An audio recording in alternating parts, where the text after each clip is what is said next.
চলছে কুচকাওয়াজ, পায়ে পা মিলিয়ে তালে তালে হেঁটে চলেছে সামরিক বাহিনী। পরিবেশন করা হচ্ছে জাতীয় সঙ্গীত, সেই সঙ্গে উত্তোলন করা হচ্ছে লাল পতাকা। এ যেন চীনাদের জন্য এক অন্যরকম দিন।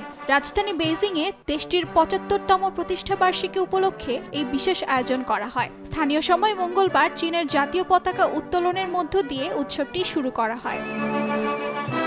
আকাশে উঠছে শত শত রঙিন বেলুন, সেই সঙ্গে উড়িয়ে দেওয়া হয়েছে শত শত পায়রা। উত্তোলন করা হয়েছে জাতীয় পতাকা। দেশটির ৭৫তম প্রতিষ্ঠাবার্ষিকী উদযাপন করতে বেইজিংয়ের তিয়ানানমেন স্কয়ারে জড়ো হয়েছেন দেশটির শত শত বাসিন্দা। অনুষ্ঠানে আগত সবাই নিজ দেশের পতাকার প্রতি শ্রদ্ধা জানান। ১৯৪৯ সালের ১ অক্টোবর চীনের কমিউনিস্ট পার্টির নেতা মাও সেতুং আনুষ্ঠানিকভাবে চীনের নতুন পতাকা তুলে তিয়ানানমেন স্কয়ারে প্রায় ৩ লাখ জনতার সামনে গণপ্রজাতন্ত্রী চীন গঠনের ঘোষণা দেন। ঘোষণাটির পর জাতীয়তাবাদী সরকারের সঙ্গে গৃহযুদ্ধে বিজয়ী হয় তারা।